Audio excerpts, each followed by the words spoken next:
Welcome back. It's the Big Blue Banter, New York Giants football podcast. I'm Dan Schneider, joined as always by my co-host Nick Filato. Today we're here to break down the offensive all-22 coaches film from the Giants' Week 9 loss to the Las Vegas Raiders. And we're going to go over some concepts first, then we're going to get into some play breakdowns. I'll say this to start, Nick. It might be, you never know, the last time we see Daniel Jones start a game for the New York football Giants, which is a crazy thing to think about given where we're at. I think you said it best before this podcast, Nick. You're like, just think of how unique the circumstances are. The Giants had a quarterback they drafted at 6th overall that a lot of people felt like had a second round grade on him, including us, who we had a second round grade on Daniel Jones. They, had 4 rough years, and then in the 5th year, they didn't pick up his option. And by the way, 4 rough years, he was injured in all of them. In the 5th year, they didn't pick up his option. He put together the best season of his career, took the Giants to the playoffs. They won a playoff game. They scored a lot of points in that playoff game. Obviously, it all collapsed the next week against the Eagles in the divisional round, but scored a lot of points, won a playoff game, and then decided to re-sign him to a big contract. And now, 9 weeks later, he tears his ACL. Even before that, there was discussions of this anyway, but now this idea that maybe he's no longer the quarterback of the team. It's just crazy. Like, has that ever happened? I was like, what about Brock Osweiler? But the Osweiler scenario is not the same. They didn't go up and get him in the draft, Osweiler. They didn't not pick up the 5th year option and then sign him. Yeah, they wanted to get out of the contract eventually, and they traded draft picks just to trade him away to the, I believe it was the Cleveland Browns at the time. They were playing Moneyball style there, their GM. But it's just so unprecedented, this decision, and not decision, this circumstance the Giants are in right now at the quarterback position. And so we had that. We had Tommy DeVito, who I thought, I'll say this. I'm going to sit here right now and apologize to Tommy DeVito because I was a little harsh on him on last night's podcast on the Reaction Pod, Nick. And I will say this. My stance that he does not have an NFL caliber arm remains the same and didn't change based on the film. I mean, I watched him hitch like 17 times into that deep ball that was underthrown and intercepted by the quarterback. I swear it was like 5 hitches into that throw. But he was much better on tape than he was on the broadcast angle in other areas. He took some hole shots that I haven't seen the Giants take. He threw the back pylon touchdown to Wando Robinson that I just haven't seen the Giants make in a while. The hole shots were to Bellinger and to Slayton. We'll go over those. They were good throws, good timing, good anticipation, I thought, and good decision-making. So I felt like the film was a little better. I want to start there with the quarterbacks, and then we'll move on to other topics before we get into the tape. Nick, any thoughts on either of those two things, Jones or DeVito? Daniel Jones, it sucks, man. Torn ACL. I hope he can recover and get back. But yeah, I think it's safe to assume. Now, it doesn't mean that it is the case, but if the Giants continue to suck and have a high pick, Daniel Jones, he might not be ready for week 1 if the Giants even don't draft the quarterback. So we're not certain we're going to see Daniel Jones as a Giant, but we still could. I hope the kid gets back healthy. And as for Tommy DeVito, he's tough. He's fun. You're right. He doesn't have a big arm, but he was recognizing coverages, I think, early, late. Like it was bad earlier in the game when he first got in. But then as the game progressed, coverages weren't as unique. But he was recognizing the concepts and he was taking advantage of them. And I think even in the game plan in general, Giants weren't surprised by what Patrick Graham was running. Right. They had concepts. Like everyone throws Mike Kafka and Brian Dable under the bus. It's like, no, the plays were there and the quarterbacks didn't execute on them. And that includes Daniel Jones. That includes Tommy DeVito. Daniel Jones early before his injury, there were concepts where they were cover 3 beaters. They were like hitch seams. They were slant flat where you're reading one defender and you're throwing based off that defender. And Daniel Jones just wasn't really finding the open receiver. And the Raiders, Patrick Graham, did the same exact thing that Jack Del Rio did. We talked about it on this podcast, where to the field side, when the ball is on one hash, to the wide side of the field, the cornerback, he would drop that cornerback off into a deep half responsibility, meaning he's a too high safety in a cover 2 shell. So that means the apex defender, the curl flat defender, has so much space to cover. And essentially what Patrick Graham is saying is, I don't respect your offense to attack the field side. And guess what? The Giants really didn't.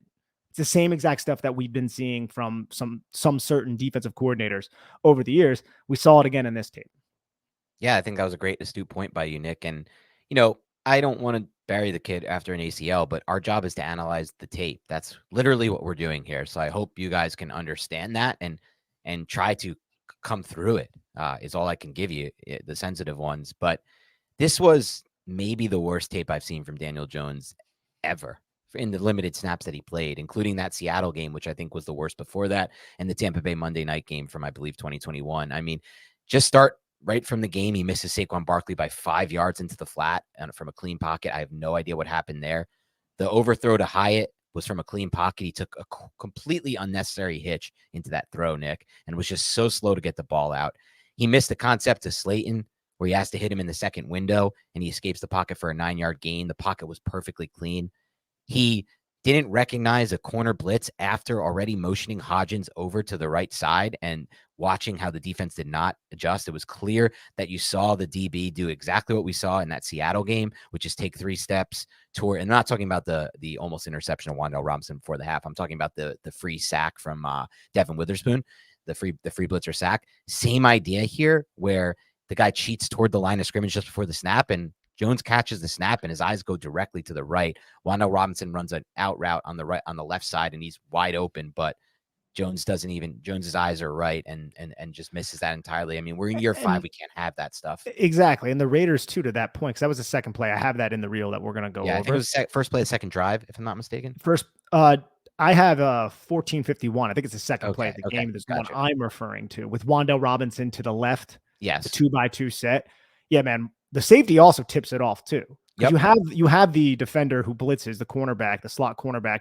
He cheats towards the tackle, like about 2 seconds before the snap. He comes as the safety is flowing over the top, and that's just never recognized or picked up. And it's just one of those things that at that time, when you start to see the guy creeping up and you see the safety, like those are 2 huge indicators that a blitz is coming, and you have the numbers now to the field side. You have the numbers. Take the numbers. Don't go with the concept of the Saquon Barkley flaring out to the boundary side with 2 blockers when they have 4 defenders, not even on the line of scrimmage, outside of the hash. Go where there are 2 giants and 1 defender. And it's just like, you got to put those pieces. Do you have that play up? Otherwise I can try and find it.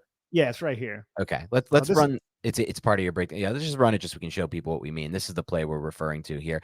And this is just something that, like, you can't have it. And here's the deal. Yeah, I don't think you can really have this in year 1 or 2. You definitely can't have it in year 5. Your eyes can't be going to the right there. They just have to go to the left. You have to be able to understand this pre-snap, especially after you put Hodgins in motion, in my opinion, and you watch how those Raiders defenders react to that. And you could see, like you said, the safety as well. I wasn't even focusing on that the first time, Nick, but just as we run the play through here, for those watching on YouTube, you'll just see Wan'Dale Robinson just absolutely wide open with a ton of space here. Ball has to be out there, but his eyes come there after the fact because he looks right first. And just it's a bad pre-snap read from Jones. And you know that safety, man. If that cornerback is blitzing, look how much space is between Wan'Dale Robinson. That's the hot player. You just throw at that point. Good pickup, by the way, by Andrew Thomas, and you'll see this as well. Thomas communicates this, and just that's one of my primary takeaways. It's nothing novel. It's just Andrew Thomas is insane. Like watching him relative to watching all the other Giants offensive linemen that we've seen is just like so different how good this dude is at football. Like right here, he points out the blitz. So he points it out. Justin Pugh gets communicated. Justin Pugh is going to take Crosby. So why is he 98? Right. It's crazy to me. It must not have never got back to Daniel Jones. But again, like they'll have, I think it's safe to say excuses and be like, oh, well, it wasn't communicated. It's like, yeah, sure. But like, you're the guy who should be communicating. Yes. The quarterback shouldn't be relying on his offensive line in year 5 to communicate this stuff. It's just this is especially not something this easy. This is very easy to see pre-snap, to get your head out left and get the ball out hot to Wan'Dale, who wins his route easy with a great route. And this could have been a big play if he gets this ball out on time. Like if he just catches the snap and rips this ball with anticipation on time, Wan'Dale Robinson could really do something with this post catch. Like if the ball's right there on his outside shoulder, right when he gets out of his break. He could, because Wan'Dale's really shifty as well. But again, the Raiders know that the Giants don't run an offense to the field side. Right. Most of their concepts go to the short side of the field. Sure. That's just a sad reality. At least with the interpretation of this offense by this quarterback. Yes, that's no slight on Brian Daboll or Mike Kafka. I think it's more of a quarterback issue than anything else. Yep, unfortunately. And so I think this was a really bad tape for Jones, unfortunately, in his few snaps. But I don't think this is who Jones is. This just might be who Jones is this year. I think he's very rattled this year. He's just not playing the position the way he had in the past. Even, last year, even at some of the bad times in 2020 and 2021, we're seeing just things that are just like one of the plays, the throw he almost threw the interception in Slayton's direction. I don't even know what the hell happened on that play, Nick. Like what he was anticipating, maybe the timing was off for some reason, but like you could feel it immediately when he snapped the football there. He felt pressure that wasn't there from Andrew Thomas's side, and Andrew Thomas immediately, recovered to win that. Do you have that one too? No, Yeah, it's it's not. right here. I may be Yeah, thinking of it. I think this one was from the gun. Oh no, this is the one. Yeah. yeah, it's almost intercepted by Marcus Peters. But again, man, look at the bottom of the screen. Look at the bound. This is off of play I action. know. Like first, look at Amik Robertson, number 21, his How much leverage. space is there? There's a lot of space, but he's also look at as Jalin Hyatt is running this route. Look how much further outside he is Sure. than Amik Robertson. Like it's just like this is his own technique. It's not crazy, but it's also like you could run a comeback here. You can run into the block. You could do a lot of different things, and there's opportunity to be seized there. But the Giants there's space. That's what it is. Just this is what it comes down to. Look at all the space there is there to run a comeback, like you said, to run a post, to run any kind of route that can get the comeback is probably the best option. Like there's no way to stop a comeback here, right? Like it's not like Daniel Jones even needs to flush to his right here. He's anticipating pressure that isn't even really going to be there. Like Barkley picks up this guy, shift, reset, get around that guy. There's plenty of things you can do within that pocket to throw back to the field side, but it's just not there for him right now. Daniel Jones, he's really playing, unfortunately, the worst football of his career before the injury, and it sucks. I don't want to knock him anymore, Nick. So I think we can end the Jones part of this game there. I mean, we'll go over the plays, of course, because some of them are Jones plays. But, there were a few others. There was a couple where Hyatt was just wide. The two Hyatt plays about that Jones missed. But then there was one that Jones just completely missed a read on where Hyatt was wide open and his eyes went to the right side. Again, it was a field side throw that could have been there. But, it's just with where we're at right now, it's hard to imagine him starting next year, I would say, unless he improves, obviously, and gets back to his 2022 form, if you want to call that. But yeah, we'll see what happens on that front because he is going to be under contract next year, no matter what. So he will be, in my opinion, at worst, the QB2 for the Giants going into next year, assuming he can recover. Yeah, no, that's what's going to happen. He'll be the quarterback 2 if the Giants draft the quarterback. Could be the quarterback 1, but again, we have no idea what's going to happen. Still be quarterback 1 if the Giants don't draft the quarterback. Yeah, so there's still so much that has to play out, but it's just defenses are not playing the Kansas City Chiefs this way. They're not playing the Cincinnati Bengals this way. They're not playing the Los Angeles Chargers this way. They're not playing teams like that with this type of leverage, especially against a player like Jalin Hyatt, who also has speed. And you could also just see the top of the screen with Marcus Peters and the way he's playing this, man. He's going to he's just going to turn his hips towards the sideline and say, okay, I'm going to basically stay high and over the top of you, Darius Lee. You're not going to beat me deep.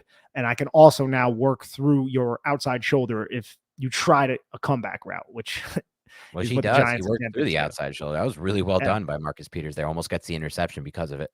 Yeah, well, he's the boundary cornerback, and he knows that the Giants are going to target the boundary on these type of play action concepts. It's just a sad reality. Yep. And then as far as DeVito goes, Nick, I think you touched a little bit on that as well. We'll get into some of his breakdowns as well. But I want to actually transition a little bit to the offensive line. You mentioned Andrew Thomas. Phenomenal game from Andrew Thomas in the first game back. I don't know if Thomas is fully healthy, but he certainly looked fine out there from a health standpoint, in my opinion. He said he woke up feeling pretty good. He was able to do his lifting, he said, his lifting routine today, which is a good sign, I think. Obviously putting a little bit more pressure on the hamstring and things of that nature. Hopefully he's doing a lot of stretching. I've learned throughout my time, Nick, that you got to stretch the hamstring out. You got to stretch the lower half a lot. You got to stretch the hips as a golfer. Stretch everything. Oh, my God, as a golfer. It's especially important to get some hip mobility going. But he looked great out there. I liked seeing Justin Pugh next to him, Nick. I feel like that could be a combo that, like, you put up a great rep from Thomas and Pugh on your Twitter. For those who want to check it out, maybe we'll run it if you have it up there. I'm not sure. It was just an offensive line rep. But it looked like, to me, Pugh executed his technique perfectly. I felt on that snap, and I feel like Pugh could be their guy. Like, I don't mind going into next season personally if Pugh keeps this up and plays like this, Nick, with Thomas and Pugh at left guard and left tackle. I think it's something to build on. I think you then build continuity. Like, yes, you could maybe stymie the development of a player like Josh Azudu, and this is the rep that I was just referring to for those watching on YouTube. It's just so perfectly executed by Justin Pugh and Andrew Thomas here. No, that's a great rep. And you could just see Justin Pugh, man, he's not going to be the strongest guy, but technically sound, just very technically sound. And he also just understands how to best utilize his leverage, how to Yep. maximize his leverage. And then he does an excellent job. And even with plays like this, he's like, okay, 90's leaning in on me and he's trying to separate. I can just pull his weight downward as he attempts to move, and he's going to fall to the ground. And that's exactly Right. what happens. And Andrew Thomas, man, just like how precise and deliberate his sets are. It's like he's just Mhm. like driving off of the ground with so much damn Yep. authority, and he covers the ground. And then when Max Crosby or whoever went to go change direction, he was just changing direction. He was right in it, right on top of it, man. Like his ability to Yeah, he frame had his some block. fire reps against Crosby. One where I felt like he took an outside step and Crosby was rushing inside, and then he recovers and drives, washes Crosby into the line. And they're like, here's the other thing with Thomas that I find so interesting, Nick. It's like I watch a lot of these reps on film, and I'm like, well, the Giants have a lot of players in to protect here. Sometimes Max, sometimes just one fewer than Max, and yet they still leave Thomas on an island. Like it's all sliding away from Thomas, and they're allowing him against one of the best players in the entire NFL, Max Crosby, essentially, to play one-on-one against him, and he does a great job of it. Yeah, because he can, because that's who he is. That's Andrew Thomas. And you can see right here in the run game, just helps Justin Pugh uproot number 91, the 3 technique, and then he just picks off the scraping linebacker and eliminates him, allowing Saquon to face a safety in the alley. Just plays like that, man. They really tell you a lot about the player. I also have the offensive plays. If we want to go through that too, Dan. Some of the offensive plays we haven't touched on. But before we do that, I want to talk about a couple more players. I want to start with, we said Thomas. We talked a little about him. This to me, and we'll get into the last player after this. This was the best game of the season individually, in my opinion, for Saquon Barkley. Not to spoil it, but he was very close in the running for best player on film for me. I felt like there were multiple runs where there was penetration and he was able to make that first guy miss. I thought he did a good job of reading his processing his blocks, a much better job. I felt like he was kind of healthier than he's looks at all since the healthiest he's looked since coming back from the injury, for what that's worth. And he was just individually giving the Giants a chance to actually have some success in the second half on offense, and in the first half too, where they were running the football well. They just couldn't throw the football, and even with Jones or without Jones and with DeVito. So wanted to mention that. And then one more thing, we haven't done this in a while, Nick, so we can't even be accused of being homers for saying it. And for those who would accuse us of being homers for saying it, just go watch the tape yourself and make your own decision and realize, no, we're not being homers. We're just watching the tape. But Daniel Bellinger had a really freaking good game, man. This was like a vintage 2022 rookie Bellinger as far as what he did in the run game as a blocker, how they used him as a blocker, coming around to sniffer one time, as like a fullback, as an H-back, where they motion him into the backfield. He had a really good block on number 9 at one point to spring like a 20-plus yard run for number 9 for the Raiders, to spring like a 20-plus yard run for Saquon Barkley. And shout out Frank Bellinger. He's like, did you see that play? Did you see that? I was like, oh yeah, saw that one too. And they finally gave an opportunity in the intermediate vertical passing game on a route that he ran with Tommy DeVito, where the ball was out on time. Daniel Bellinger tempoed his route really well, found that soft spot in between the coverage, that hole shot, that soft spot. Ball came his way, and he made the play for a chunk yardage gain. And that's something I've been wanting to see with Bellinger for a while, because there were plenty of examples on tape from last year where he was open on the vertical plane, either up the seam or on those corner routes, and the ball just didn't come his way. And I'm excited to see the ball potentially start to come his way, because I know he has more to offer as a receiver based on what he's put on tape. So just all around great game for Bellinger as well. Any thoughts on Barkley or Bellinger? Yeah, I'm running all Saquon Barkley's impressive runs from the game. I agree with everything that you said, man. He was just very decisive, ran with convictions, knew where to go, when to hit the hole, followed his blocks well. I think the blocking was also some of the better run blocking that we've seen this season, which is weird because the Giants got blown out, but it wasn't because of the offensive line. Like they were actually opening up holes, and Saquon Barkley was finding those holes. And as for Daniel Bellinger, man, look, dude, we know he can be a good receiving tight end. Like he has that within his arsenal. They haven't asked him to do it because they've had Darren Waller. I just don't think a second year, 4th round tight end should be this imperative to your offense, because Daniel Bellinger, the things that they ask him to do, the stuff that doesn't show up on the stat sheet, it's honestly, it's sad that he's not getting the credit that he probably deserves. Because you're right. And you saw a bunch of the reps, man, like the way he was blocking and how he was executing and the different types of blocks that he was executing.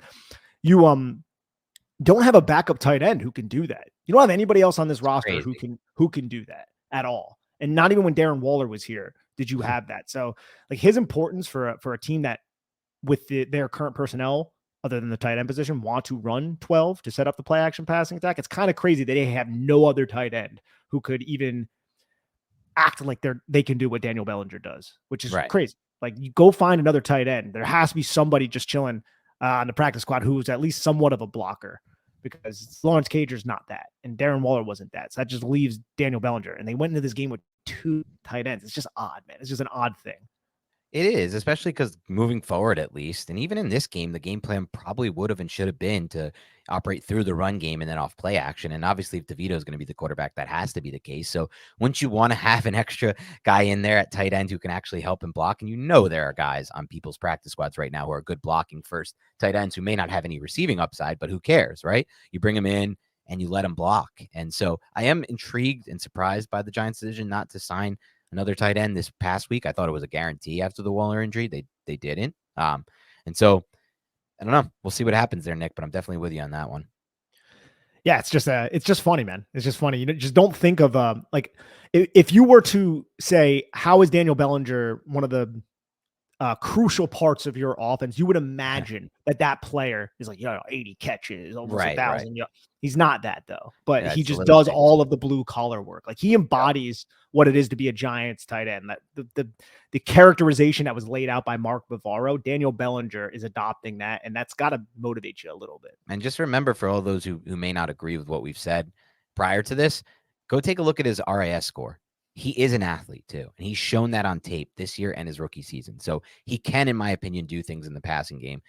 It may not take place, if I'm going to be completely honest with everybody, until they upgrade quarterback. That's just going to be the straight up thing. And we may see a brand new Daniel Bellinger if the Giants get a good quarterback talent in here through the draft. We may see a brand new Darius Slayton, to be completely honest with you, if the Giants get a quarterback upgrade. I'm excited to see what this Giants offense is going to look like with a quarterback upgrade, if I'm going to be completely honest. And I think Bellinger will be a part of that in the passing game. I know this season has been rough, gross, disgusting, and of course, disappointing. But I find solace through Prize Picks, the largest daily fantasy sports platform in North America. I just pick 2 to 6 players, stat projections, select more or less on those projections, and I watch the winnings roll in. It's simple, easy, fun, and their flex play options allow you to win on, say, 2 out of 3 selections instead of all 3. I choose this option often because I'm a coward. You can be a coward too and capitalize on a higher probability to win. And now with basketball season here, you can select pick combo projections across football and basketball from the Specials League, a league created specifically for combo projections that includes 2 or more players from different sports or leagues. For example, LeBron James plus Travis Kelce at a 10.5 combo of 3-pointers made plus receptions. Let's bank on that. Plus, Prize Picks even offers a reboot policy so that your entries stay in play even if one of your players gets injured. For football and basketball games, if you have a player who exits the game in the first half and does not return in the second, that player is rebooted. Prize Picks is the only daily fantasy sports platform with an injury insurance policy. One of the many reasons why they've earned the tagline, Daily Fantasy Sports Made Easy. So please go to prizepicks.com/banter and use code BANTER for a first deposit match up to $100. Again, prizepicks.com/banter and use the code BANTER for a first deposit match up to $100. Prize Picks, daily fantasy sports made easy. Make Little Caesars, the official pizza sponsor of the NFL, part of your game day. There are few things better in the world than kicking back, watching some football, and biting into some delicious Little Caesars pizza. Order online during our Pizza pregame, 1 hour before and 3 hours after NFL kickoffs, plus all day on Sunday. And get ready for some football and fun. Choose your favorite Little Caesars pizza or pick the toppings you crave. Old World pepperoni, extra cheese, Italian sausage, olives, onions, pineapple if you're into that. Put it on half the pie, the entire pie. There are so many other options that I don't have time to name. Slap that on a round crust, a thin crust, a stuffed crust, a Detroit-style deep dish. Either way, you win. And speaking of winning, everyone scores with convenient delivery or our in-store pizza portal pickup. So grab some friends and enjoy a few slices during the game. Nick, you ever been in the spot where you just felt like, I've got a few hours to go. I'm going to this game. I'm buying tickets. I don't have the tickets yet. You're stressing. The anxiety is at an all-time high. And you're trying to figure out what the heck you can do to get to this game. That happened to me a few years ago when the Wisconsin Badgers made the Sweet 16 game in the Madison Square Garden. My dad, diehard Badgers fan, the reason I went to Wisconsin, the reason I am a Badgers fan, I needed to get him tickets for that game. It was his birthday. So I'm stressing. I don't know what to do. And then boom, I figure it out. I use the Game Time app. The Game Time app is the fast and easy way to buy tickets for all sports, music, comedy, and anything near you. They got killer deals, last-minute tickets. You click open the app, and you're shocked to see that you can actually go to these games, have a good time, and not actually have to pay so much money that it breaks your bank account. Stanley Cup Final Week 1 this past season. I used the Game Time app last second. It was actually past the time of puck drop. Went on the app. I was in Vegas, saw the Vegas Golden Knights defeat the Florida Panthers. And I also used the Game Time app to buy my entire family when they came out here to Phoenix to visit me to see Tom Segura's special, which is actually the same special Netflix used for their videotapings. And I love it because you can find so much on the app. Like you get an actual image of the seat view, not like you're buying a seat with an obstructed view. It's an actual image. You know what you're getting. Lowest prices that I've seen by far, and that's their guarantee. You get event cancellation protection, job loss protection. They go all out here to make sure that this is a great experience for the user. Snag the tickets without the stress with Game Time. Download the Game Time app, create an account, and use the code BANTER. That's BANTER for $20 off your first purchase. Terms apply. Again, create an account and redeem the code BANTER, BANTER, for $20 off.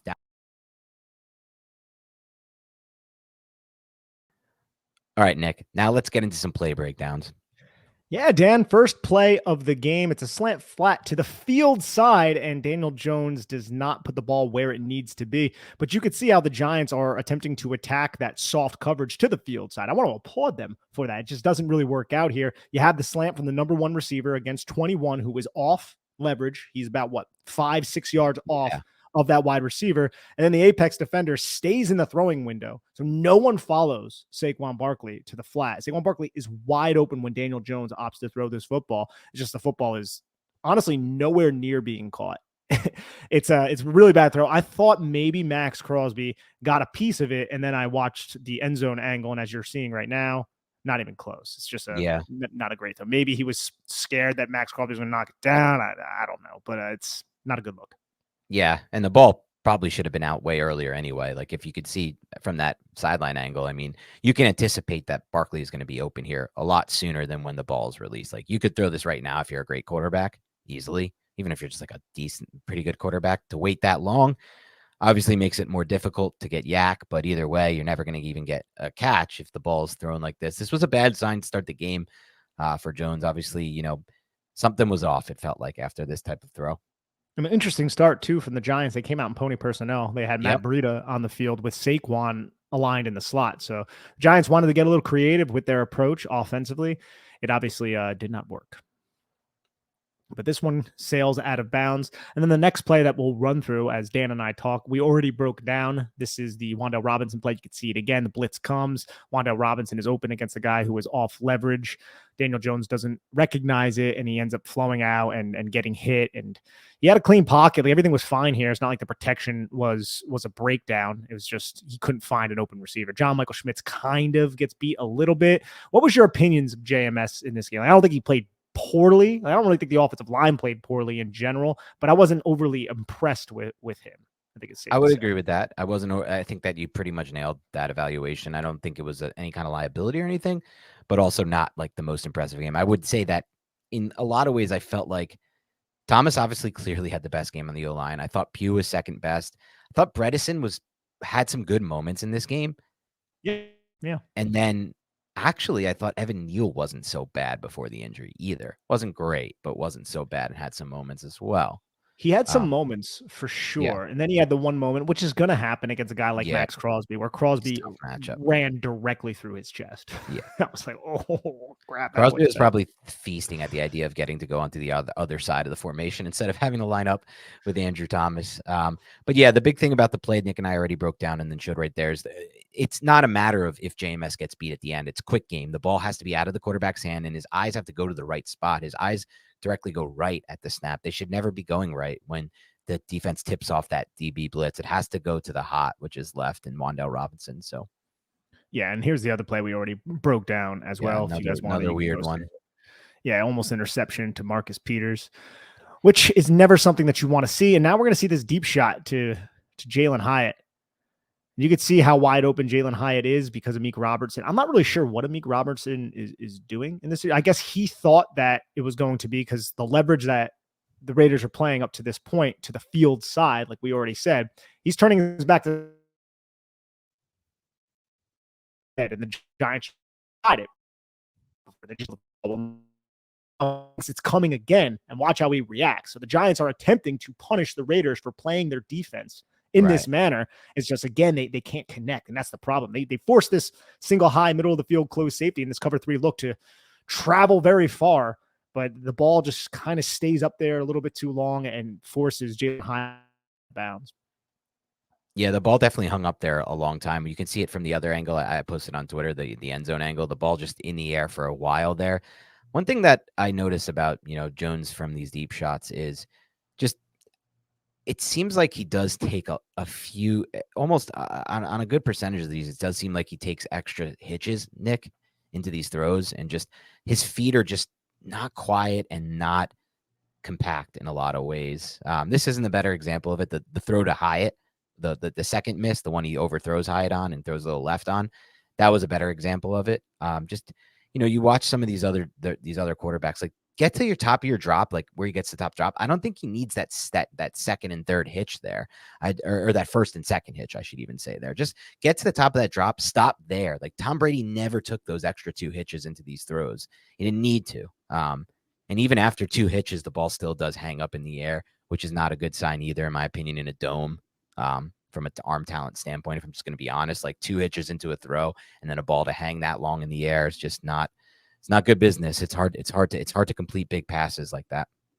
I'm just glad that they made the Raiders pay, or attempted to make the right Raiders for what pay. they showed. Yeah, and I thought Jones did a better job of that, like understanding that, like, I can't. It was continue to happen. It was a talking point. It was something that the Giants said, because it was obvious on the first drive. Every passing play, they were playing that leverage. They were saying, "I don't respect you. You can't beat me on these far field throws." And this isn't even a far field throw. This is a middle of the field throw. Still further than the near hash, but it's a middle of the field throw. And Meek Robertson got turned around because he thought there was going to be a comeback route.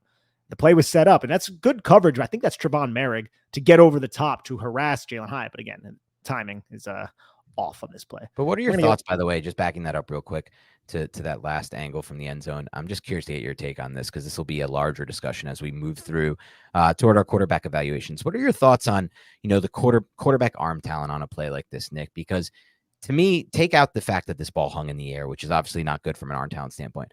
Stop it right there before those 2 hitches.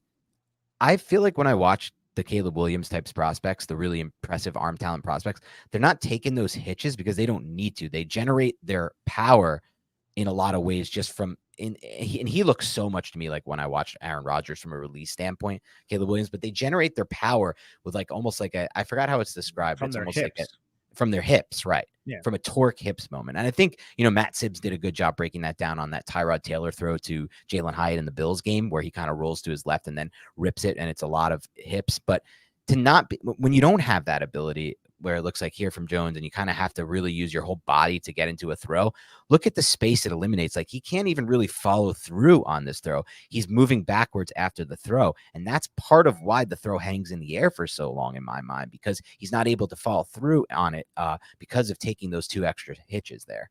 What are your thoughts on any of that? The 2 extra hitches, look, if you have the time to step up in the pocket and you think you can deliver a better pass because you're hitching up in the pocket, I'm not going to hate that. And it does seem like he has the time here, but Daniel Jones just doesn't really have that big of an NFL arm, if we're just going to be frank. Yeah, if you're comparing him to Caleb Williams and quarterbacks who can flick their wrist and somehow the ball just flies out of it, no, Daniel Jones doesn't have that. So if we're going to evaluate these future quarterbacks, I think that was the start of your question. Yeah, I want players who have unreal ability to flick the ball around and throw the ball around. Daniel Jones never necessarily had that. So the hitch, he might need that a little bit more than some of these other quarterbacks because he doesn't have that natural ability. I totally get that, and I agree with that, Nick. But it almost seems like on plays like this, it seems like he has the space to hitch, but ultimately he doesn't, because by hitching into this, he can't follow through on the throw. He falls backwards after this throw, which I think is a big reason why it hangs up in the air so long. But if you're just hitting that back foot after your drop, and you have the arm talent to get it out there, you're always going to be throwing from a balanced base. You're never going to be falling behind, because if you just do throw from that top of that drop, the D tackle's never getting to that point. It's going to be purely clear and a clean base throw every time. You also got to realize too that Daniel Jones is waiting to see what 21 is doing, because if 21 just stayed on top of this play the entire time, and I'm fine with him not throwing it early because of that, Nick. It's just a matter of those extra hitches that ultimately end up leading to him falling away, having to fall away after the throw. He falls away because he gets bumped, though. I mean, he puts a lot into. He's never getting bumped, in my opinion, if he just doesn't take those two hitches. That's kind of where I'm at. So you want him to stay back in the pocket and just not hit your back foot, and then do the Tom Brady thing, which is you don't hitch, you just throw from there. It's Rodgers, Brady, it's all the arm talent. Much easier said than done. I don't think Daniel Jones isn't that type of quarterback. No, he's not that type of quarterback. I know that. I just don't want that anymore. Yeah, you just want a quarterback who has like an unreal ability to chuck the football around the yard. Yeah, just throw it to different spots without having to hitch into your throws all the time is probably what I would say. And he didn't always hit, like, you'll see it on the other. Do you have the other Jalin? Because again, the hitch, though, too, is a timing thing with this specific play. Right. The hitch, though, is a timing. He's buying time, and he's also stepping up because he had a pocket at that time to throw the football, because he's waiting to see what the hell Amik Robertson is doing. Because if Robertson doesn't get fooled by this, then he's going to throw into a coverage with a safety coming over top where Robertson doesn't bite down. So it's a timing thing as well. Yeah. I just kind of wanted to sit at the top, but yeah, I get it.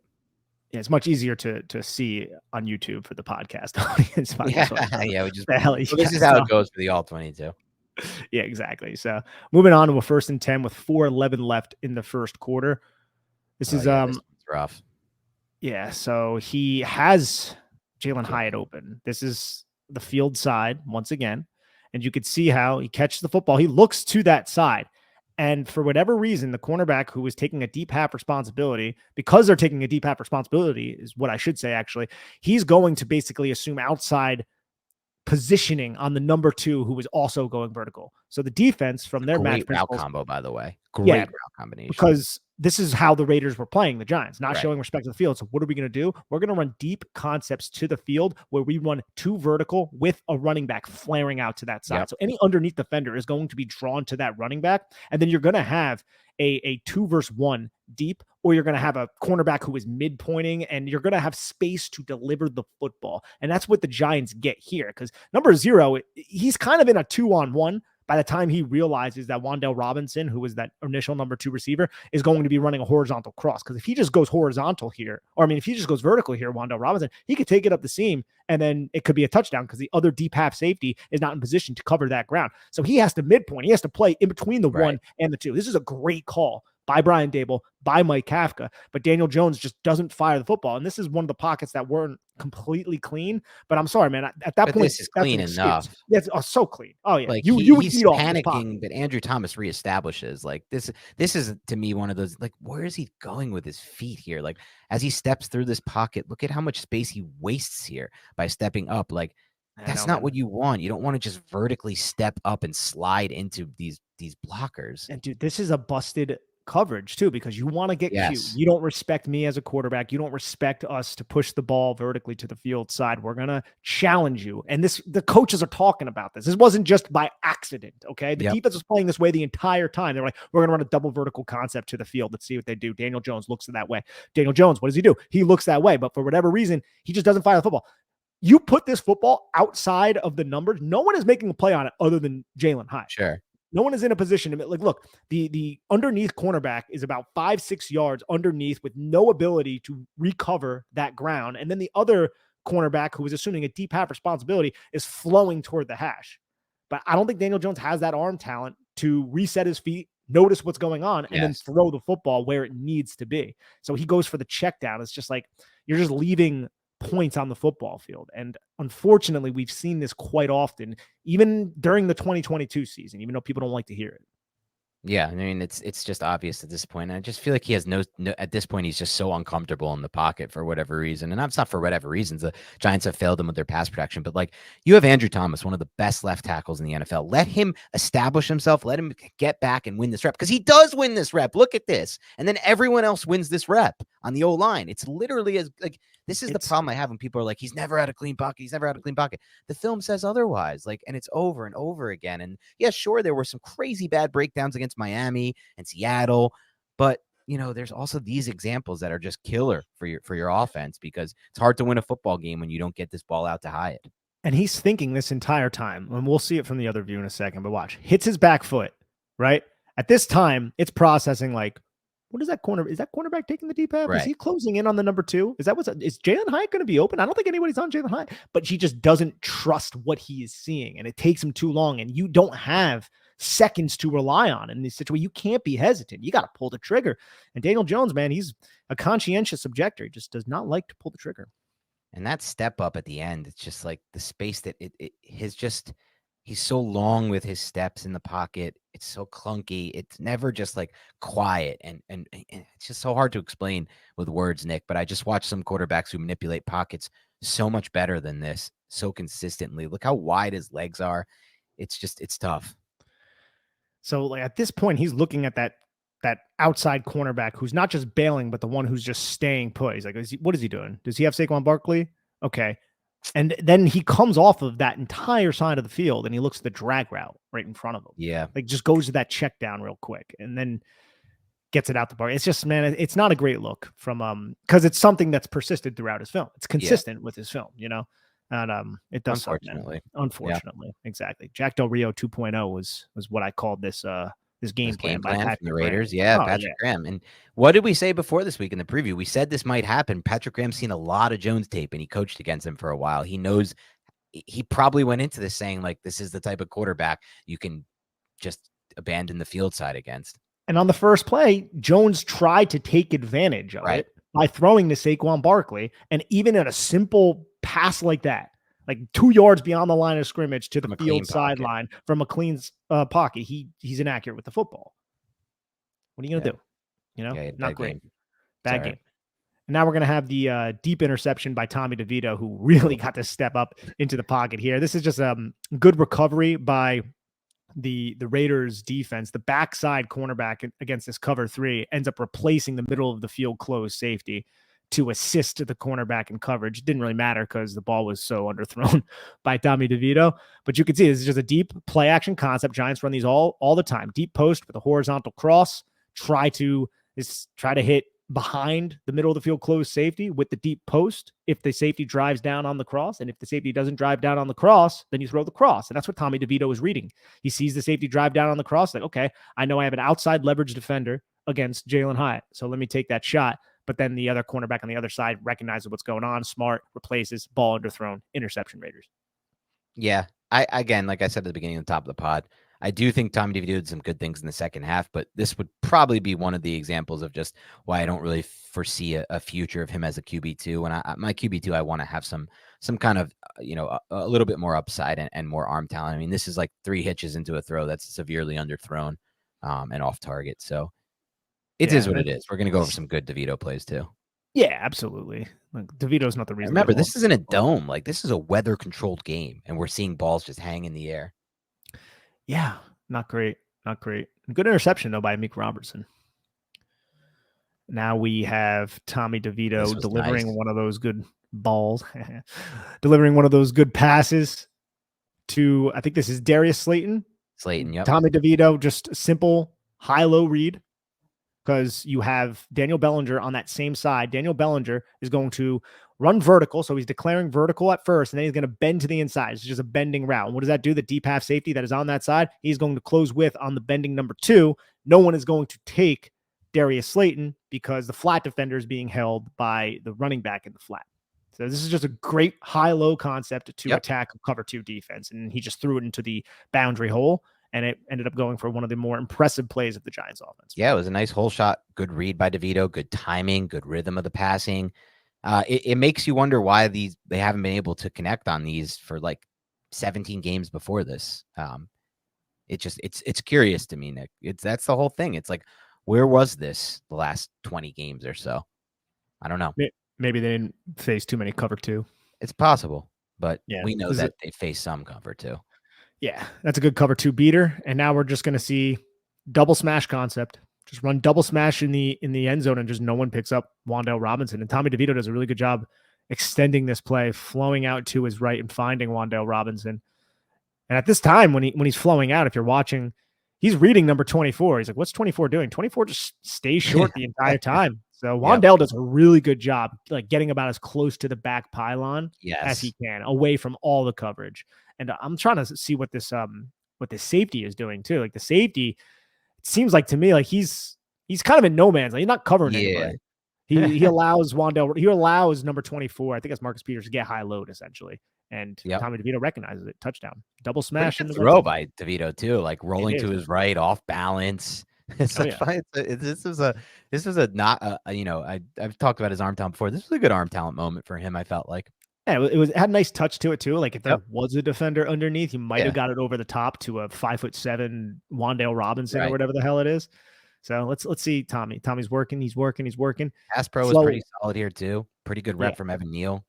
Oh yeah, I think that's my last play that I have. But yeah, pretty good rep from Evan Neal. And Evan Neal, I wish I had his plays cut up because I think you brought up a good point. He was solid. He was solid, and he had a couple bad reps again. I know, man. And that's I really want him to have a chance to develop here. So many fans have given up on Evan Neal, Nick, and they've really just from the replies on my Twitter just decided this guy's done. He has no chance. I'm not there yet, and I'm nowhere close to that. I want to see, like, just like Andrew Thomas has said today in the interview. I don't know if you saw that. He's like, that's what's most important about the final 8 games of a season like this. That's out of playoff contention. It's how do we develop? Because he's like, that time was so important for me in my rookie season, right? And that time is really important for Evan Neal right now. It's unfortunate that he re-injured himself. I think, how many games did he miss with this injury the first time? How many games did he miss before this? I think 2. Sure. I think it was 2. He said the injury is similar, so we may expect him to miss another 2 or 3 games. But there were some signs of progress, and I need to see more Evan Neal down the stretch because I do believe that he still has a chance to be the right tackle of the future. I really do believe that. I think we have to believe it because he's a 7th damn overall pick not long ago. Right. You got to do anything that you can to bring in whoever can get the most out of Evan Neal. He's one of your biggest assets. Yeah. They could get a potentially upgrade at the offensive line coach position, and that could help them too. I don't know if they're looking at that. I don't know where they're at with Bobby Johnson, but it's up there too. So yeah, it was an interesting game, Nick. There were some moments for sure. I thought it was better to watch than the Jets game on tape with DeVito. At least they had a little bit of a plan to get some hole shots and some cover 2 beaters and things like that. But I love the defensive tape with the Jets at least, though, man. Like this. Yeah. No, I just meant on the offense side of the ball. Offense. Oh, absolutely. Yeah. It was just hand the football off to Saquon Barkley. Yeah. It just got like, all right. Like I love Saquon, but come on, what are we doing here? So Tommy DeVito at least was allowed to sling it a little bit. I just wish Daniel Jones, A, didn't get hurt, and B, kind of came back from the return of the neck injury and seized the day, full on avenged sevenfold, and that just didn't happen either. Yeah, would have been nice to see an improved version. We said on the last podcast that's what we want to see rest of season. Jones starting to read it better and throw it better with anticipation, but we're not going to get a chance to see that, unfortunately, because he tore his ACL, and who knows what that means for the future of this franchise. It's a crazy spot to be in, having just paid him. And obviously now potentially having a top draft pick. We don't know where the Giants will ultimately draft, but I can tell you this, for those who know me, for sure, I'm going to not be too, I look at those Packers and Patriots games up on the schedule in a certain way, and I'm not going to move off of that because I know what it could mean potentially for the Giants' future, winning or losing those games, if I'm going to be completely honest. And Dan has already applied this to his personal life because he is in multiple dynasty leagues and he is a full-on freaking tank. No, just one league. I'm not tanking in your league. I'm doing good in your league. I thought you were in multiple other leagues that were CBS that you're tanking. Oh, the CBS league is a different story. The CBS league, it is a dynasty league that I am. I'm not talking about the league that I started. No. The CBS league, I inherited a team. I took over a team that's hard. It was horrific. So I was like forced to kind of tank there. But the one league we're in that I had Daniel Jones and Kyler Murray as my quarterbacks and Tom Brady, I leaned into the tank and I am executing that tank perfectly. I will have Caleb Williams. There was some debate that I might not because I faced Ian Gold, who's also tanking, and he was 2-14 going into this week. I was 1-13. It was a massive matchup for my future, and I lost the game. So it was great. He had like somebody blow up. I think it was CJ Stroud who blew up for him. So I have the weirdest team in that. I know you do. I teeter like, should I tank or should I not? Because I have such good building blocks too, not knowing. But I have like the idiots on my team that like keep me going, where they won't do anything for 5 weeks, but then they'll just have a blow up. And it just seems like I have like 4 or 5 of those guys, and they rotate when they blow up, just giving me wins. Like I made the playoffs every year in this league. I know. I lost one by less than a point on like a Josh Allen scramble our first year. Yeah, it was devastating, but yeah, no, it's a fun league, man. I love Dynasty Fantasy. And that was Dynasty Fantasy Football Talk on the Big Blue Banter podcast. I know you guys hate the fantasy talk. We haven't done this probably in like 3 years, or not 3 years, like months since we've mentioned the word fantasy. So you can give us something. It's a tough season. We thank you guys for tuning into the Big Blue Banter podcast, especially those tuning into this film review. Really impressive on your part. We really appreciate that because it's a tough season to watch tape on, obviously, but. Thank you. Keep it locked and loaded. You got to do a superlatives, dude. You forgot superlatives. Oh, yeah. Almost forgot. Hold on. Geno Smith has something to say to you. Pressure comes late. Because you forgot the superlative. That's the oh my God. All right, let's do them then. Let's start with unheralded player. Who's it for you? For me, it's Daniel Bellinger. Could have easily have been Justin Pugh, but Daniel Bellinger, dude, everything they were asking the guy to do, it was imperative towards the play. I mean, I guess you could say that about everybody, but it's like, okay, you're going to block Y on Max Crosby on this play. Now you're going to pull across the formation. Now you're going to be a receiver. Now you're going to be a fullback. He's aligning from all these different alignments, throwing blocks on guys who are double his size, and some of them being very, very talented. I just think that's such an unsung part of being a football player, doing all the blue collar, dirty, gritty work. And Daniel Bellinger does a lot of that shit. So I give it to DB. I like that call. It was between Bellinger and Pugh for me. We actually have a lot of the same pick. Now that I'm looking at it, we have a lot of the same picks this week for these superlatives. I was between Bellinger and Pugh, but I had to give it to Bellinger as well. For best route, I went with the Wandale route from the play that we broke down, the one where Jones didn't see the blitz coming from the left and his eyes went to the right. I just felt like it wasn't anything too special, Nick, but just the way that he cuts and loses no ground when he cuts, it's just so impressive to me. Like if that ball's out on time into his outside shoulder with anticipation, that could have been like who knows how long that play could have gone for, because the corner was playing off coverage on the bottom of the screen, and that could have been a big play. So I just like how he runs his route, that type of route, those quick in or out breakers. I thought that was a good example of that. Do you have anything for best route? Yeah, I like the Jalin Hyatt route where he works the one that was targeted, and the one that we played was not completed. But I just like how the Giants were utilizing the field side and how Jalin Hyatt deliberately is like, I need to work into his blind spot and sell that I'm running a comeback. And I think this is just like a bunch of routes that weren't targeted. Now that one was, but a bunch of routes that weren't targeted deserve to be highlighted. Like the Daniel Bellinger route on the Tommy DeVito pass to Darius Slayton that we just talked about. Because a lot of the ways that the Giants were able to move the football was an adjacent route holding a defensive player in position. And Daniel Bellinger had to run directly at that safety and then slightly bend to the inside to get that safety to also take the inside number 2 instead of going with the number 1 who was running a deep route and the cornerback in the flat was being high load. So there were a lot of routes that weren't targeted, which had huge purpose in this game. If you want to say it was huge purpose, because I mean, the Giants freaking sucked in this game anyways, but still the reason they were able to move the football was a lot of X's and O's. And that was one of the cool things about going over this game. Yeah, agreed. How about the best throw on film? I think this one's pretty obvious. It's one of the ones we went over. Yeah, DeVito just hitting Slayton off the double vertical. That whole shot on the double vert. Yep. I love the whole shot.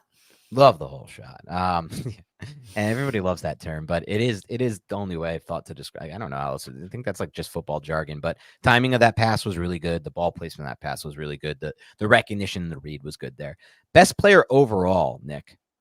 Andrew Thomas just looks different out there.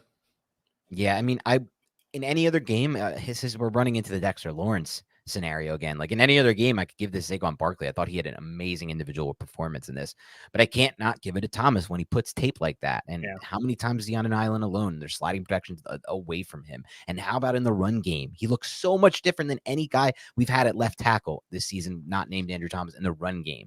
And that's not even really his calling card, in my opinion. He's a better pass protector and run blocker. This dude is just such an elite freaking left tackle, man. I'm so happy the Giants have this guy. Like, he's still, in my opinion, one of the best building blocks to have moving forward. And I'll do a quick shout out name drop here, but I had a nice little chat with Carl Banks about him today and the performance he put on tape and how impressed Carl was with it and how impressed I was with how Andrew Thomas looked on tape. Yeah, there you go. The Big Blue Banter podcast. But Andrew Thomas, best player on tape, just so nice to have him back, man. I'm so happy to have him back. And I'm so happy, Nick, that for whoever they do decide to be the quarterback of the future, that quarterback will get Andrew Thomas to start at left tackle. That's such a boost for any quarterback they bring in here moving forward. Absolutely. Pass blocking. I have a 6.5. I don't think the pass blocking was nearly as bad as it would suggest statistically because the Giants were sacked like 7 or 8 times or whatever it was. Yes, 8 sacks in this game, Nick. I have a 7.4 grade. This is a big point of contention for me, Nick, because I see fans like, 8 sacks. It's like, dude, obviously there's going to be 8 sacks in a game where your team falls behind 27 or whatever it was, nothing. Like, and then every play they can just tee off and they don't have to respect their run responsibilities. That happens. But if you look at the first half, the pass blocking was really good in the first half. And you look at some of the plays we broke down, pretty much all the plays we broke down, the pass blocking was really good. Andrew Thomas was great. Justin Pugh was really good in this game. Neal had some good moments in pass protection. Bredesen, I liked some moments. Thought, like you said, JMS probably, in my mind, struggled maybe the most of the 5 in pass pro, but I'm going 7-4 because I don't care about the 8 sacks. I don't care about the game garbage time sacks. Like, it's obvious a defense is going to get sacks when they don't have to respect their run responsibilities. So that's my take on that. It's that, and also, man, like 2 of the sacks, Daniel Jones had a torn ACL on. That's right. 2 of the 8. Exactly. Yeah. Those are considered sacks. How he falls. Like, great point. Great freaking point. That what about also, the one where DeVito scrambles and runs out of bounds? That's considered a sack too. That's considered a sack. And there's a lot of the sacks where it's like the quarterback should have got rid of the football. And if you're an offensive lineman, you're like, man, that's a sack counted against me, man. That's some bullshit. Yeah, it's brutal. Yeah, it's brutal. It's absolutely brutal. Run blocking. Wow. Jinx, you owe me a Coke. I don't know where that came from, but anyways, yeah, run blocking. I think we were like really close. I have a 6.8. I had a 6.9 just for the fun of doing it. But 69. Nice. Yeah, it's a little 6.9 action. But the run blocking was good in this game. It was really strong, especially in the beginning, especially once, they were able to kind of establish some things on the left side of the offensive line. I feel like this game was the best it's been personally from the run blocking standpoint. It wasn't maybe the best run game for the Giants, but the run blocking I thought was maybe the best. So definitely a fan of what we're seeing on the offensive line, in my opinion. I think there's going to be growth there over the rest of the season, which I'm looking forward to personally, especially if they can keep Pugh and Thomas healthy and all the other players. But hopefully good things ahead for the development of some of these players on the offense side of the ball. We'll have to see what happens there. But that's it for the Big Blue Banter podcast today. Thank you so much for tuning in. Defensive Podcast comes next, and have a great rest of your week.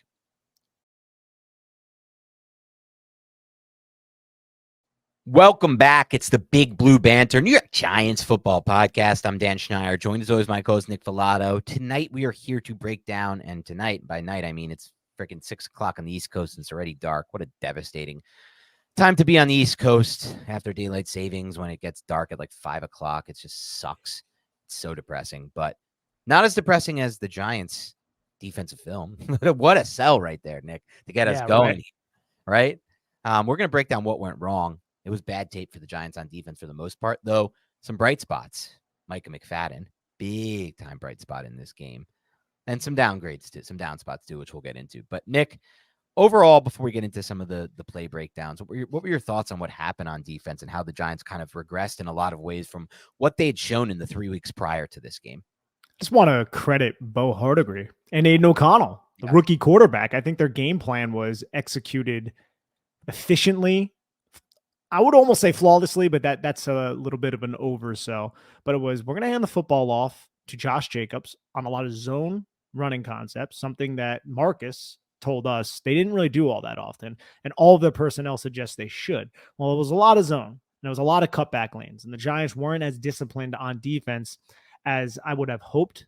But also passing, it was get the football out of Aiden O'Connell's hands very quickly. And that's all they did. It was, we understand we have this read. We're going to get the football out. If it's not there, we're going to check the football down. We're not going to have Aiden O'Connell sitting back there allowing Wink Martindale to tee off on him. The Giants finished with 4 pressures in this game. 4.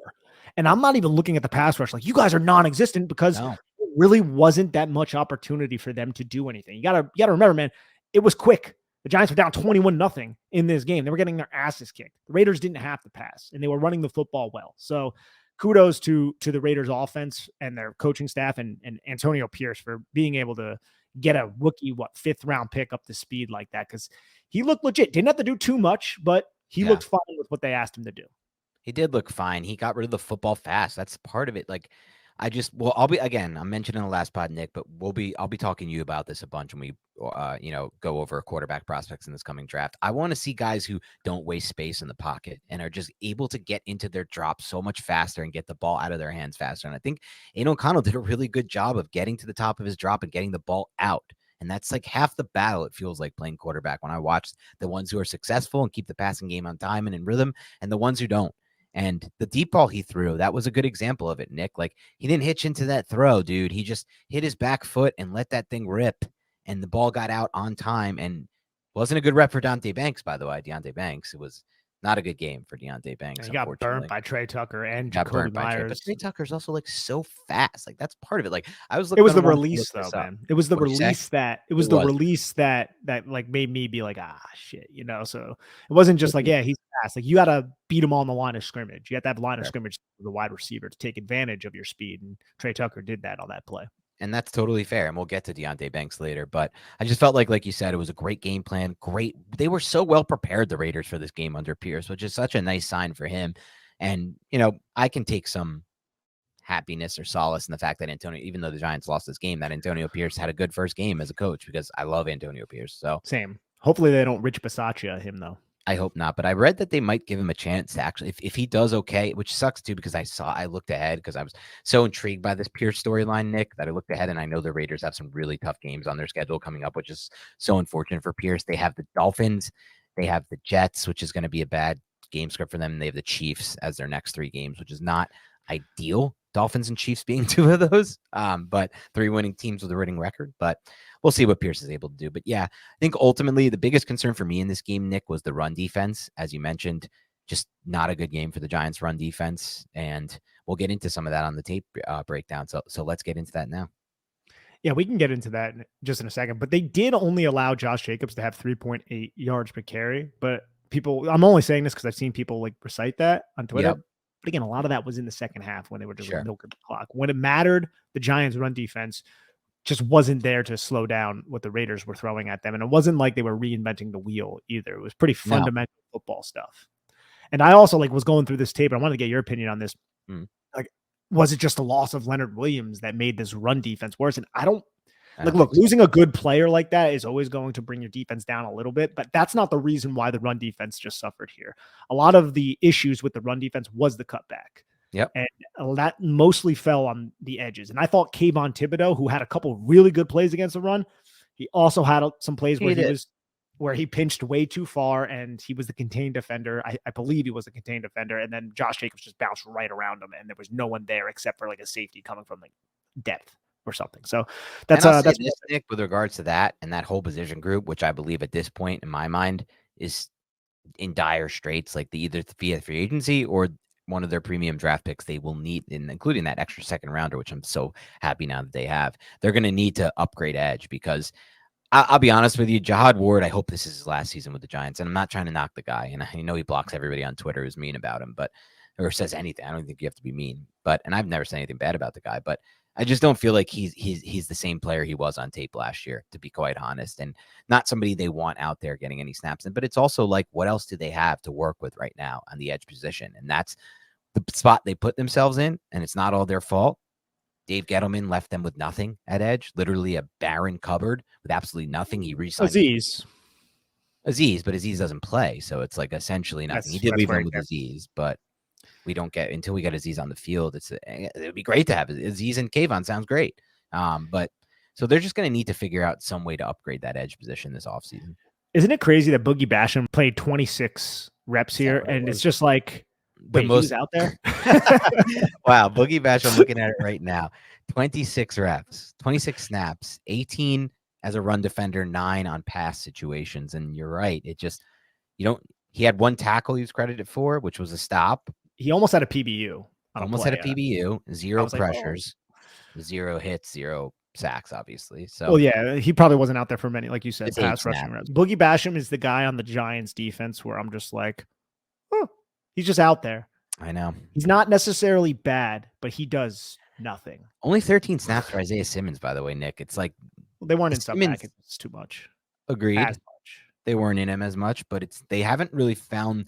I was kind of off on Simmons. I thought he'd be a much bigger contributor, I guess, for the Giants within this system. Well, we thought the Giants were going to have leads in the fourth quarter, leading to pressure situations. They haven't, so he's kind of part of it. Irrelevant at this point, unfortunately. But 43 snaps from Jihad Ward, it's not going to cut it, in my opinion, in 2024. It's got to go. I'm looking at Jihad Ward. He had 26 run snaps, 16 pass rush snaps, 1 in coverage, and 2 tackles. And this whole game, 1 missed tackle and 2 total tackles. Man. It's not there for Jihad Ward anymore. In my opinion. I don't even know who they have at edge. Like, it's crazy when you think of it. Like, I know. Jihad Ward, Kayvon, so those and 4, Basham. dude, those 4, literally. Jihad Ward's like a Simmons. 290-pound dude out there. I know. Yeah, O'Shea who's like the complete opposite of that.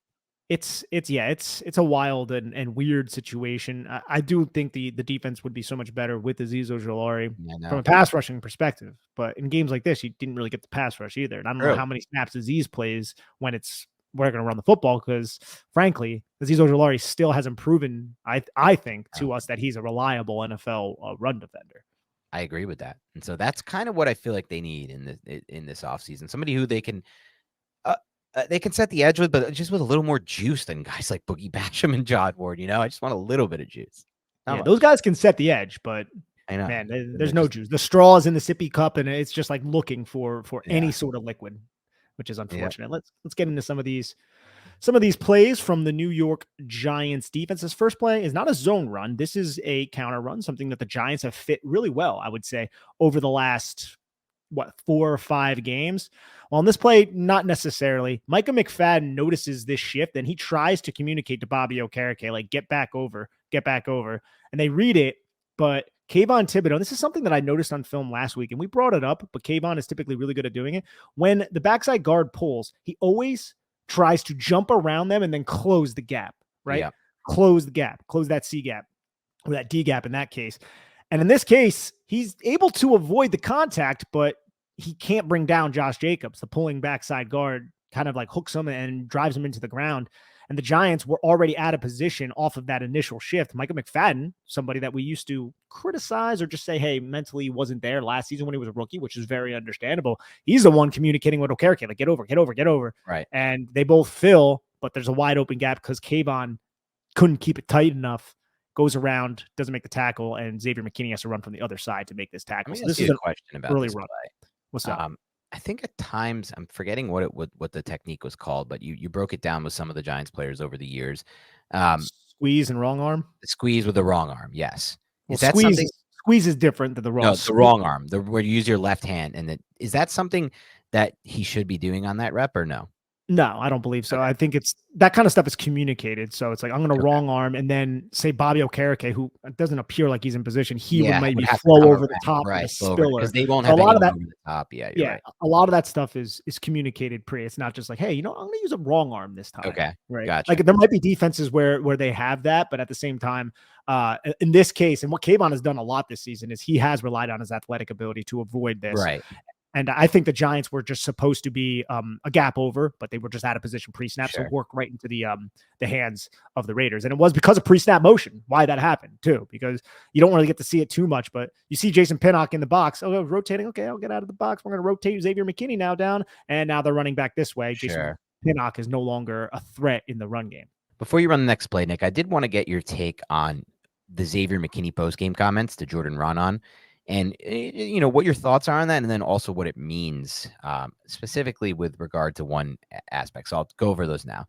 McKinney said to Jordan Ronan, honestly, it sucks, but I don't know, man. I don't really have many words. I think that from a leadership standpoint, I don't think that they've done a great job of letting the leaders lead and listening to the leaders and the captains. McKinney obviously is one of the captains. He said, but obviously it sucks losing. Then he said, it's just been tough.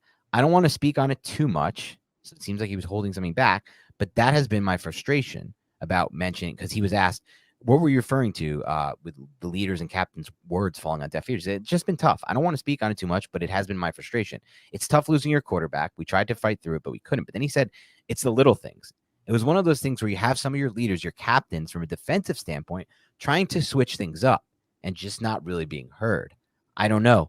There are things, too, that we could have done. Like I said, the execution stuff could have been better. But when you've got guys out there that are playing and seeing different things and are being vocal and communicating that with the coaches and whoever and are not being heard, it's hard to go out there and be able to make plays and do things of that nature.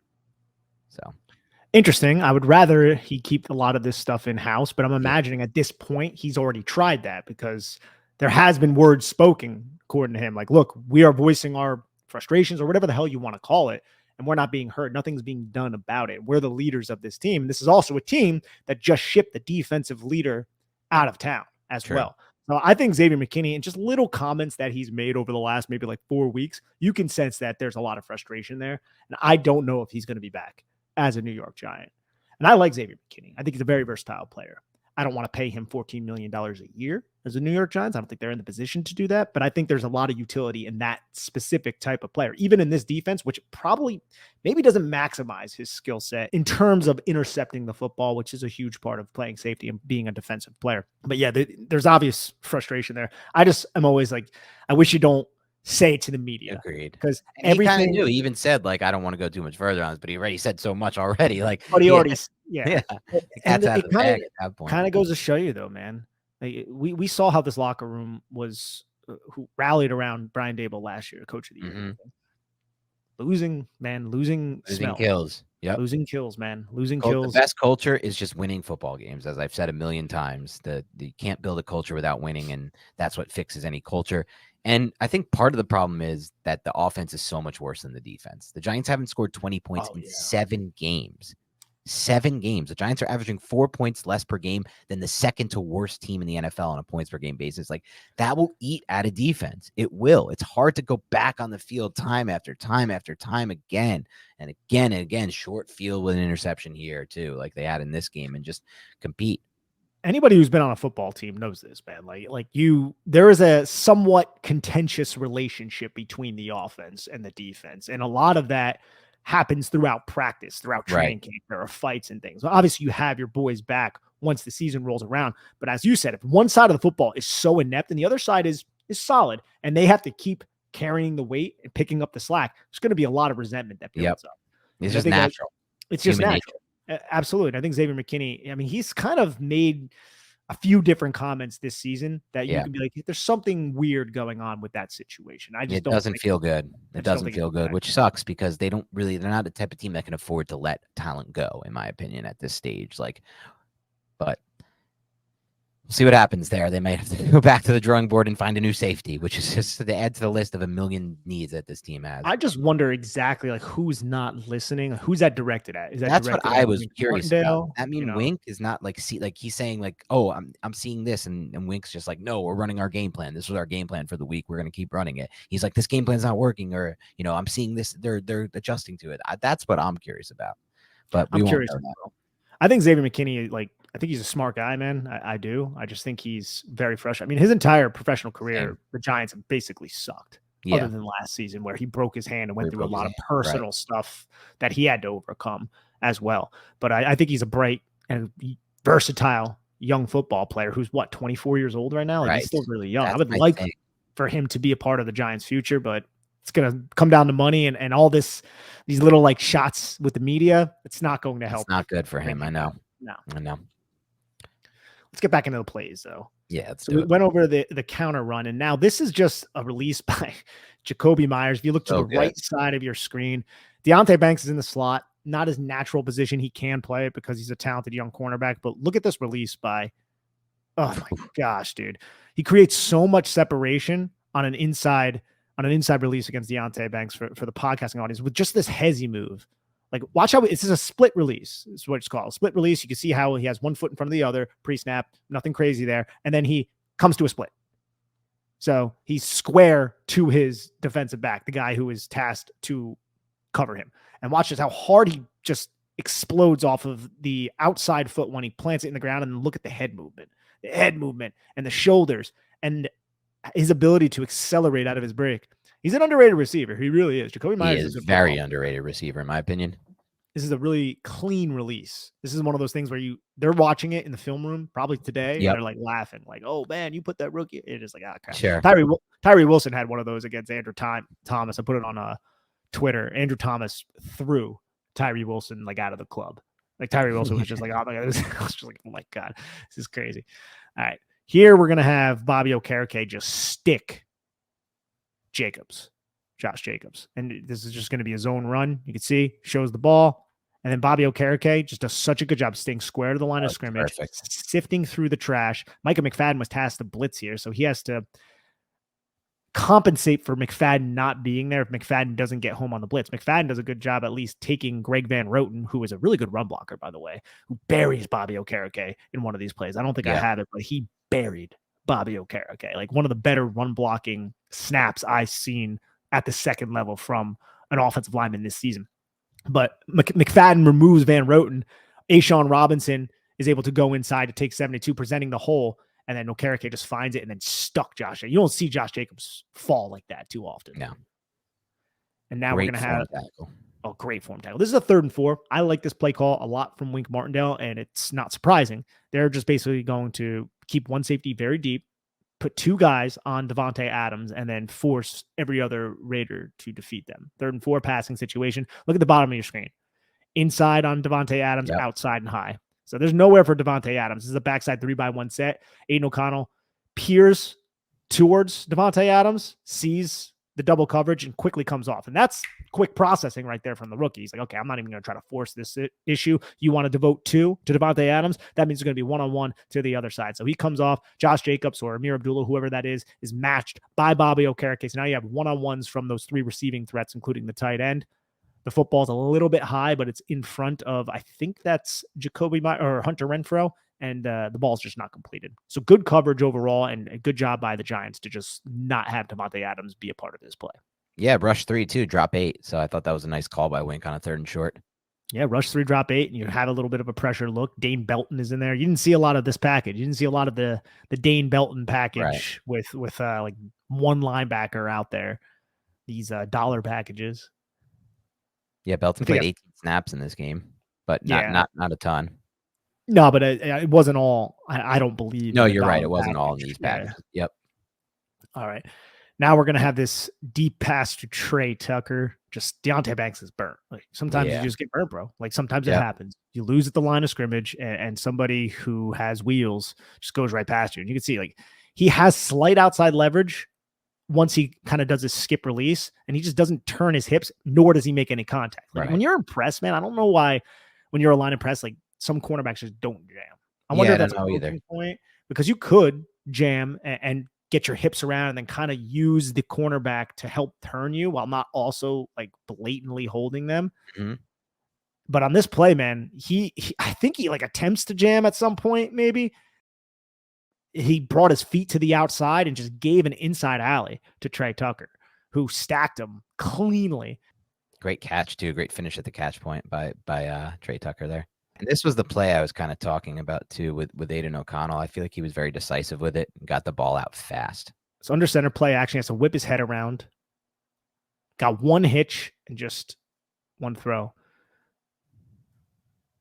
Yeah, man. That's not great for Deonte Banks. A play by Cordell Flott. This is not a great look by Cordell Flott. This is more of an appreciation post for Hunter Renfrow. Yeah, Renfrow is so underrated. This is a miss by Aiden O'Connell, though, because Hunter Renfrow is so wide. I don't know. Only Josh McDaniels would find a way to not include this guy. And phase him out of their offense. I know. Phase him out of the offense. He must be so happy. Look at this.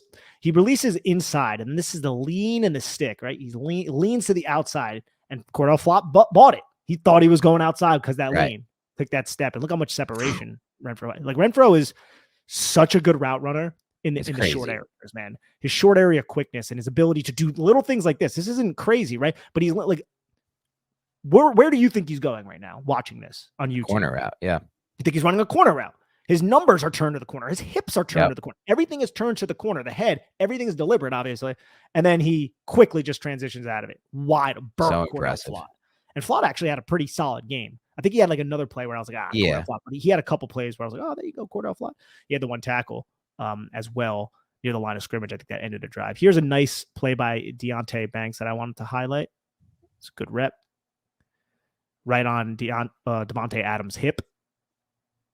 Knocks the football away. So there wasn't a ton of good reps from Deonte Banks, but it's never always bad because he's good enough to never be a complete liability. You can see Aiden O'Connell delivers a football, but Banks is all over him. And now we're going to have that Cordell Flott play I was just talking about where he takes Hunter Renfrow. He's like, oh, you wanted to burn me before? Cool. I'm going to drive you into the ground. I think that was on a third down, too, if I'm not mistaken. But yeah, and a cool pressure look from the Giants with everybody up on the line of scrimmage and Dane Belton bailing into the flat. I want Dane Belton to be a player, you know? Yeah, he has moments. He has flashes. I just don't know if he is. He doesn't get out there that much. And when he does, I do feel like it's like, there's something there that I'm not seeing quite yet. But he's still a young player, and he missed a lot of his rookie season with injuries. And I'm just going to show a couple Micah McFadden plays as well. Not too much to break down, but just this kid's quick. Yeah, this kid's quick. I wish I had the other angle of this because I think Dexter Lawrence gets away with another hold here. 68's coming off, and then he just can't. He's just glued to Dexter Lawrence. So I'm sure Dexter Lawrence, who does an excellent job, Dan, holding offensive linemen. It's going to get called eventually, but he's been doing it all season, and it's allowing Bobby Okereke and Micah McFadden to make plays like this. But Mike McFadden's processing it very quickly. This kid is like, it's no longer like, oh yeah, he's like good in the box. He's a good linebacker. Really good in the box, yeah. And I thought you put up the pressure of him on Twitter. That was a really good job by him avoiding contact to get that pressure. This one right here, he avoids the chip by the running back and makes the play himself. This kid had over 90 pressures in college. He had like over 90 pressures in his final 3 years at Indiana. Like, this is what he did at Indiana. This is one of the reasons why we were excited he was going to play in Wink Martindale's system. So I'm glad that the Giants are finding ways to leverage that skill set, because I do think it's a skill set. There are other linebackers who just don't do this, who don't feel the protection out, who don't have the timing. I think McFadden does a really good job like contorting his body while maintaining balance. He does that as well with his run fits when he's trying to avoid blocks. So I want to see him used in this manner more often. The Giants do use him quite frequently in this manner. There's a lot of times where the protection doesn't necessarily dictate a wide open lane to where it's him against a running back, right? Like that's not something we've seen a ton of. It's usually him trying to beat an offensive lineman to a set point and then him kind of getting flushed, but also crashing into the pocket and muddying things up a little bit. And also just look at Dexter Lawrence, dude. So much attention is being paid to Dex. That's one of the reasons why we lineman. Yeah, he had a lot of attention. He was a popular guy. He's a popular guy. This was a great play. Such a good play by McFadden, this one. Yeah, this is a great play by McFadden. He's the play side linebacker on a crack toss. Boogie gets cracked. He undercuts Colton Miller, and then he just beats Jacoby Myers to the block point while staying square to the running back, Zamir White, and then just tackling him behind the line of scrimmage for like a loss of 2 or 3. It's a big guy. So decisive and so confident these days. And you're right. It's no longer just a good feel-good story. McFadden looks like a really good player for the Giants. And honestly, an argument can be made at this point that he might have even been a better day 3 find or as good of a day 3 find as Daniel Bellinger was for them with the impact he's making on the defense side of the ball. I don't think that's a crazy take. And it's also just funny, man, because it takes so much for you to get away from your priors, because Micah McFadden was benched last year. So it was such a negative, like we were like, oh, who's going to start him or Darian Beavers? So in order for him to flip our mindset on this, because we're humans, dude, a lot of humans fall for it. Like, he needs to really play well. And I think he is really playing well. So I think what you just said is accurate, dude. That's crazy how well he's playing given where we were at with him last year and the tape that he had, some of the tape he had last year. Anything else before we get into superlatives, Nick? No, we can get into superlatives. All right. Let me get your unheralded player on tape. My unheralded player on tape was actually A'Shawn Robinson, who, look, Dexter Lawrence wasn't there. A'Shawn Robinson didn't, or Leonard Williams, he didn't inherit Leonard Williams' role. It was him alternating with Nacho sometimes. But when he was out there, looked good. And again, didn't do shit when he first got here. Like, we were like, A'Shawn Robinson, like, why did they give him? he looks pretty good right now. I He's know he tossing does. some guys out the club. He had a couple really nice plays in the run game. Some of them did come at the end of the game though, where it's like, the run of the football. But I think that's who Ajon Robinson is. Like in these running situations, when it's more than likely they're going to run the football, you put him out there and he's going to do well against the run. Right. I wanted to give him credit for doing that. Yeah. Shout out Ron Schneider. He was like talking about him all game. He's like making good Ronnie. plays, Ajon Robinson. Yep. And he did have a good game. I gave it to Jason Pinnock, who, I was at times critical of last week and at times just from a tackling standpoint, but I just feel like he's getting a better and better feel. He had one play that I put up on Twitter where he just perfectly diagnosed a quick hitting pass to the left side and comes down the line of scrimmage, reads Aiden O'Connell basically perfectly. As Aiden O'Connell is collecting the shotgun snap, Pinnock's already driving downhill, takes a perfect angle, wastes no space, and makes the tackle for either incomplete pass or a tackle for a loss. So that was just one of the good plays. I felt like he was just overall one of the best games I've seen from Pinnock on film. So I'm giving him unheralded player of the week. How about highest effort player? I feel like this one's pretty obvious if you watch the tape. Yeah, it's Micah McFadden. He was everywhere. He's was everywhere. effective. He's just playing with crazy effort and confidence right now. He had 1/4 of the Giants' pressures. Jesus. Best play call. I did the 3rd and 4 one that you already broke down, where he dropped 8. I just like that look. Same here. You eliminate Devontae Adams, have someone else beat you. I mean, I think those other receivers are fully capable of beating the Giants in a one-on-one situation, but they didn't there. And you know what? The Giants didn't get that many stops like that. So we're going with that one. And then best player overall, it's not going to be Dexter Lawrence for either of us this week after seeing your pick, and my pick is the same. That's crazy. Who's your guy? It's Micah McFadden. I know. It is. Yeah. It is McFadden. The tackles for loss, the pressure. He had the best game of any Giants. Now, part of that is because Dexter Lawrence was getting a lot of attention paid to him in this game. Of course. Like a shit ton. And that's factored in to some degree, but it was McFadden. How about the player we, expected to see more from, or we didn't think had the greatest game? I'd say Deonte Banks. Unfortunately, yeah. Unfortunately, Deonte Banks. Kayvon, look, I thought like maybe him, but honestly, he didn't really have that many pass rushing opportunities, like we said, and he had a couple run fits where I think he probably was a little bit over aggressive. But again, I don't know the structure of the defense, but it just seemed like that's what it was, allowing for Josh Jacobs to bounce back. But I didn't think he had a bad game either. Deonte Banks kind of did though, so that's the second week in a row where he did too. Sure. I'm giving it to Banks as well, but I in the mix for me was Cordell Flott, who I didn't think had that great of a game, especially in coverage. All right, pass rushing grade 1 through 10. This is a tough one. 4 total pressures, and they barely passed the ball. Yeah, I just have a 1. I mean, I have an asterisk next to it though, because I'm like, look, there really wasn't that many opportunities, but when you get 4 total pressures, I'm not going to give you anything higher than a 1. That's fair. I gave it a 2 just because of that asterisk as well. It's just hard to grade these types of games where it's so much quick game and so much running. Run defense, though, that was not very good. What was your grade there? A 2.6, which is so weird, man, because it was a lot of zone runs, which they're typically really good at defending. Very weird. Yeah. Now, they didn't defend that one counter run that we broke down well, but it wasn't like they were getting torched by power gap. It was all a lot of zone runs. Josh Jacobs apparently is a very good zone back. Probably should run more zone over there in Las Vegas. Yeah, without a doubt. So I gave it a 2.4, pretty close there. So that's all the time we have for on today's Big Blue Banter podcast. Thank you for listening to Defensive Film Breakdown. More content to come during the week. We're going to figure out and transition what we want to do moving forward. Obviously, we're going to have more of a forward look on this season now at 2-7 with Jones done for the year. It feels like it's, in the books. So time to think about the future. Maybe a mailbag this week that could be in the mix. We'll figure it out. We'll get back to you on that. But thanks so much for tuning in and sticking with us and supporting the show. Have a great rest of your night, and we'll talk to you soon.